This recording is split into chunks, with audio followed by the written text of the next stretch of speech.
এই March April মাসে যে জন্য আসা, সেটা হচ্ছে এই রোডোডেনড্রন ফুল।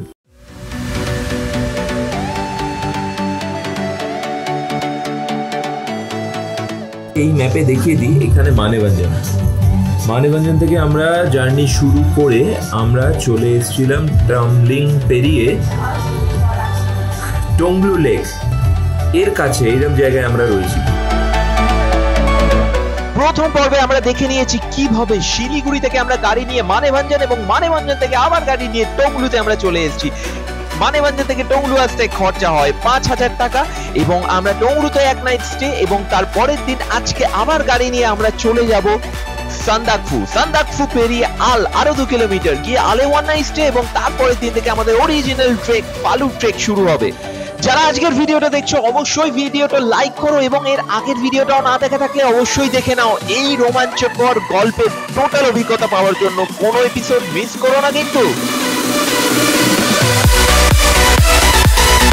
এখন বাজে 5:18, বেরিয়ে পড়েছি আবার হোমস্টে থেকে একটু রেস্ট নিয়ে খাওয়া দাওয়ার পর।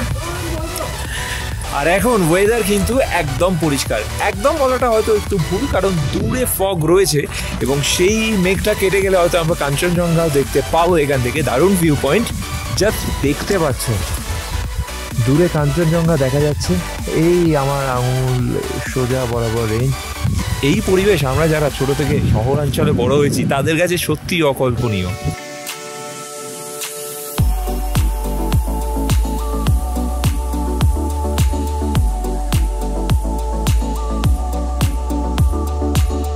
কাঞ্চনজঙ্ঘা রেঞ্জেরই আরো অনেকগুলো পিক এখানে আরো দেখা যাচ্ছে।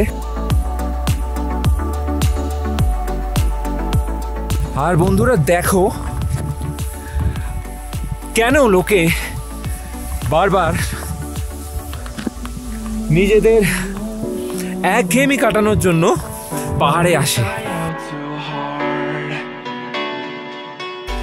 পুরো একটা স্বপ্নের জগতে প্রবেশ করছি। জাস্ট বিউটিটা দেখো, পেছনের লাইটটা। আমরা যখন এডিট করি তখন কখনো কখনো কালার কালেকশন বা লাক্স ইউজ করতে হয়, ফিল্টার ইউজ করতে হয়। Just look at that, naturally প্রকৃতি এখানে তোমাদের জন্য, আমাদের জন্য, সকলের জন্য লাইট, ফিল্টার, লাক্স সব কিছু করে দিয়েছে।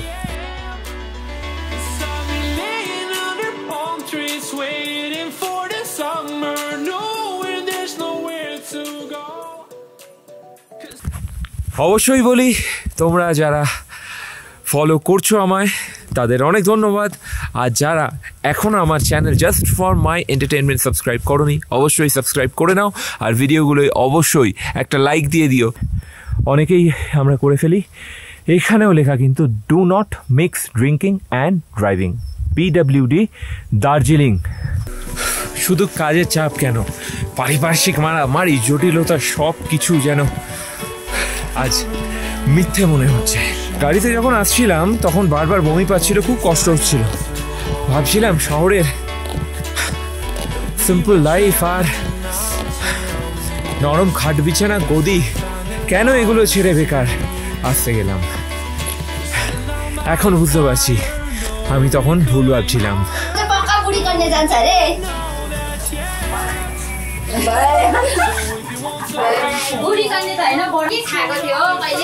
এখন হোমস্টে কিচেনের প্রবেশ করেছি। তো প্রথম উদ্দেশ্য ছিল যে চা তো অবশ্যই খাবো, কিন্তু তার আগে সবার আগে যেটা সেটা হচ্ছে এখানে আগুনে একটুখানি হাত আমরা শিখে নিলাম। টিফিনের পর একটু রেস্ট নিয়ে অন্ধকার আরেকটু নামলে জাস্ট হোমস্টের সামনে থেকে ভিউ পয়েন্ট এবং সেখান থেকে আবার astro photography, night photography, Darjeeling valley total দেখা যাচ্ছে। সেই দার্জিলিং ভ্যালির ছবি তোলার ক্যামেরা স্ট্যান্ডে মাউন্ট করে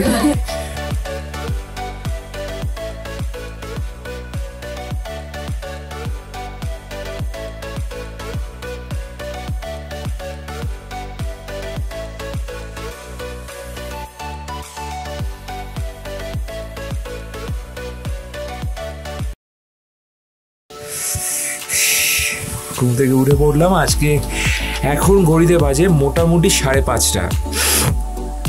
ঠান্ডাটা তো চরম রয়েছে, কিন্তু ঠিক অতটাও নেই যতটা গতকাল রাত্রিবেলা ছিল।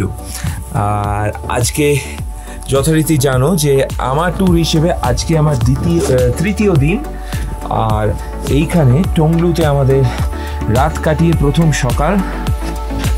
বাইরে খুব সুন্দর সানরাইজ দেখা যাচ্ছে, যদিও অল্প মেঘ রয়েছে কিন্তু তাও বাইরে সানরাইজ কিন্তু দেখা গেছে, কারণ একবার আমি ঝট করে বাইরে থেকে ঘুরে এসেছি, বাকিরাও জাস্ট এইমাত্র বেরিয়েছে। 5:30 মতন বাজে। এই হচ্ছে আমাদের ডরমেট্রি। তো অনেক জিনিসপত্রই ছড়ানো ছেটানো অবস্থায় রয়েছে, বাট সব গুছিয়ে টুছিয়ে নিয়ে আমাদের আজকে আবার বেরিয়ে পড়তে হবে একটু পরে। কোথায় যাচ্ছি, কি করছি, ব্লগে থাকো। আজকেও জার্নি, কাল থেকে হাঁটাও থাকছে আমাদের, ট্রেকিং। চলে এসেছিলাম টামলিং পেরিয়ে টংলু লেক এর কাছে, এইরকম জায়গায় আমরা রয়েছি, এবং এখান থেকে আমরা যাব আপাতত গাড়ি নিয়ে কালীপোখরি পেরিয়ে আলে আমরা আজকে দিনটা থাকবো। কালকে সকালবেলা আমরা আল থেকে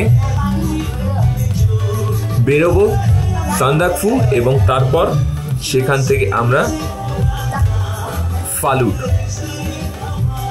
হেঁটে যাব, ট্রেক করে ফালুট যাব। তারপরের দিন সেখান থেকে আমরা ফালুট থেকে গোর্খে অবধি হেঁটে আসবো।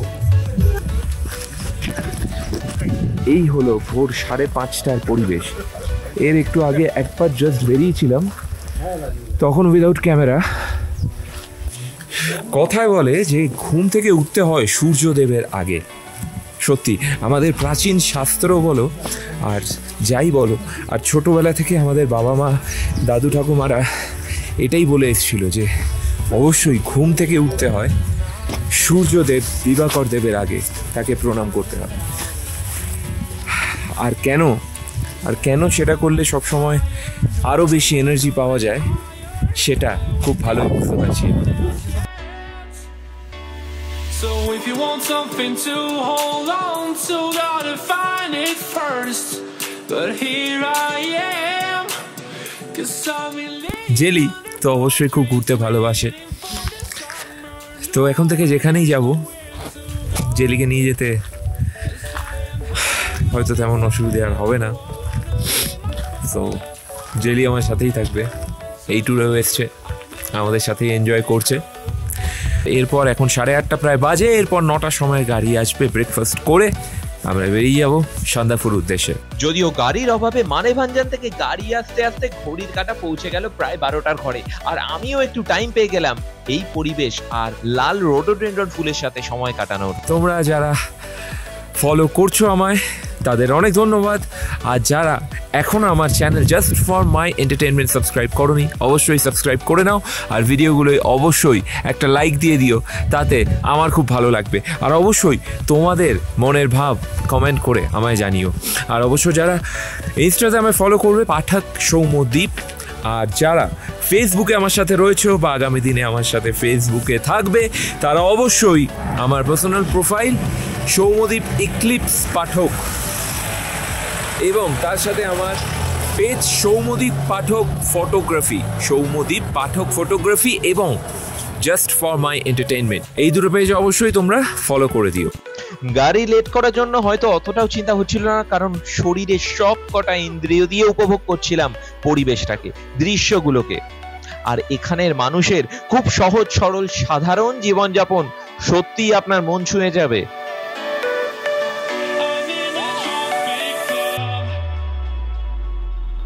এই মার্চ এপ্রিল মাসে যে জন্য আসা, সেটা হচ্ছে এই রোডোডেন্ড্রন ফুল। সুতো বাঁধা যত লাল আর সাদা, ওরাই আমার থতমত এই শহরের রোডোডেন্ড্রন। তোমায় দিলাম আজ, গানের থেকেও কিন্তু অরিজিনাল রোডোডেন্ড্রন ফুলটা অনেক বেশি রোমান্টিক। এবং উচ্চতার সাথে অক্সিজেন লেভেল কমতে থাকে, তাই জন্য যাদের একটু হার্টের প্রবলেম বা ফুসফুসের প্রবলেম, ব্রিদিং প্রবলেম আছে, তাদের একটু বুঝে শুনে আসা উচিত বা অ্যাভয়েড করা উচিত। আর যাদের তেমন কোনো সমস্যা নেই, তারাও কিন্তু খুব সাবধানে আসবেন। পারলে পার্সোনালি ছোটো ছোটো অক্সিজেন সিলিন্ডারও ক্যারি করতে পারেন। আর যেটা বেসিক সেটা হচ্ছে যে আস্তে আস্তে হাঁটা, বেশি কথা, বেশি দৌড়ঝাঁপ না করা, বেশি এক্সাইটেড না হওয়া।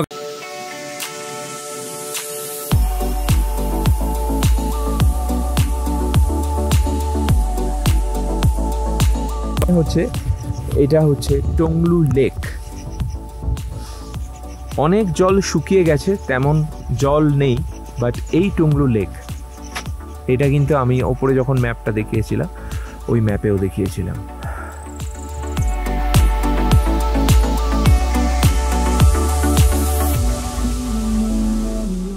টংলু 3070 মিটার, আমরা চলে এসেছি ওপরে। এখানেও লেখা কিন্তু do not mix drinking and driving, PWD। এই পাহাড়ি রাস্তায় বেড়ে পাকামো করে নিজেরা গাড়ি না চালানোই ভালো, কিন্তু কারণ আসার পথেও দেখলাম একটি গাড়ি, দুটি চাকা,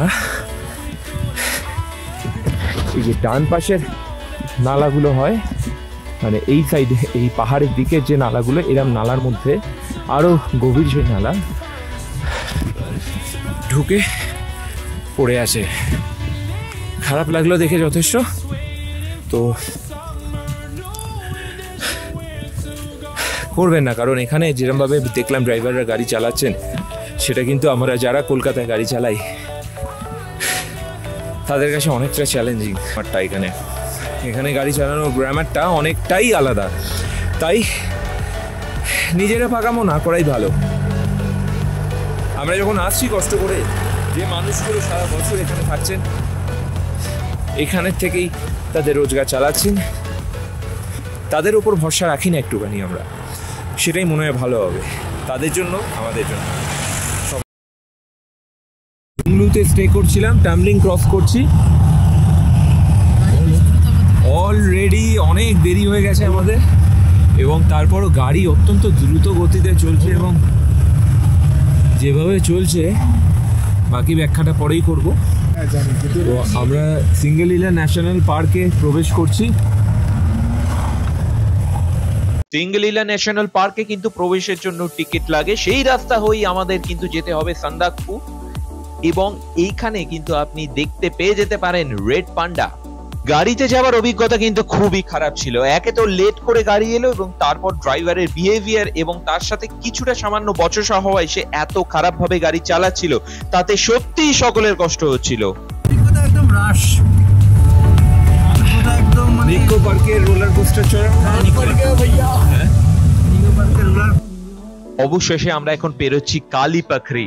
কালিপাখরি মানে খুব সম্ভবত কালো জলের লেক। এই লেক আমরা ক্রস করছি। গাড়ি নিয়ে আরো একটি জিনিস বলে রাখি, সেটা হচ্ছে যে এখানে কিন্তু যে ল্যান্ড রোভার গুলো চলছে সেগুলো কিন্তু বহু পুরনো, প্রায় 75 বছরের পুরনো। শুধু ল্যান্ড রোভারে খোল ছাড়া আর কিছু অবশিষ্ট নেই, কিন্তু এই চারদিক খোলা ল্যান্ড রোভার গুলো মনে হয় না চড়াই ভালো। আর এমনিও এই রাস্তা গাড়ির জন্য সত্যি খুব একটা সেফ বা উপযোগী নয়। আমার যেন কোথাও গিয়ে মনে হলো এর থেকে হয়তো অনেক বেশি সেফ পায়ে হেঁটে ট্রেক করে যাওয়া। গাড়ির চাকায় একটু এধার ওধার হলেই কিন্তু অনেক বড় সমস্যা হয়ে যেতে পারে, এবং সিঙ্গলিলা ন্যাশনাল ফরেস্টের মধ্যে কিন্তু একটি ল্যান্ড রোভারকে অলরেডি খাদে বেশ কিছু মিটার নিচে অ্যাক্সিডেন্ট হয়ে পড়ে থাকতে আমরা দেখলাম। জাস্ট ওই দিন কি তার আগের দিনই হয়েছে। শহর, গ্রাম, সমতল পেরিয়ে পাহাড়, গত দুদিন ধরে চোখের সামনে ভূপ্রকৃতি, পরিবেশ সবকিছু যেন আস্তে আস্তে পাল্টে যেতে থাকলো। আর এইভাবেই আস্তে আস্তে আমরা কলকাতা থেকে পৌঁছে গেলাম সান্দাকফু। সান্দাকফু শেরপা শালের হোটেলের সামনে থেকে দাঁড়িয়ে আমরা এই ছবিগুলো নিচ্ছি আর এই দৃশ্যগুলো উপভোগ করছি। কিন্তু এখানে আরো একটি সমস্যা সৃষ্টি হলো। যে গাড়িতে আমরা টংলু থেকে সান্দাকফু আসছিলাম, ওই গাড়িতেই আমাদের আল পর্যন্ত অর্থাৎ আরো 2 কিলোমিটার যাওয়ার কথা, কিন্তু সেই গাড়িও চলে গেল সেই অ্যাক্সিডেন্ট হওয়া গাড়িটিকে উদ্ধার করার জন্য। এবং এখানে আরো অনেক লোকাল ড্রাইভার তাদের গাড়ি নিয়েও চলে গেলেন সেই সিঙ্গলিলা ন্যাশনাল ফরেস্টে সেই গাড়িকে উদ্ধারের জন্য। তাই আমাদের এই প্রকৃতি এনজয় করতে করতে হাঁটতে হাঁটতেই আরো 2 কিলোমিটার ট্রেক করে আলে পৌঁছতে হলো। এই গল্প কিন্তু আমাদের পরের এপিসোডে থাকছে, আর তাই জন্য বলি অবশ্যই চ্যানেলটা সাবস্ক্রাইব করে নাও, ভিডিওটা লাইক দিয়ে তোমাদের মতামত কমেন্টে জানিও, এবং খুব শীঘ্রই দেখা হচ্ছে তোমাদের সাথে আবার। তাহলে এসে প্রচণ্ড খিদে পেয়েছে, আর আজকের আমাদের লাঞ্চের আইটেম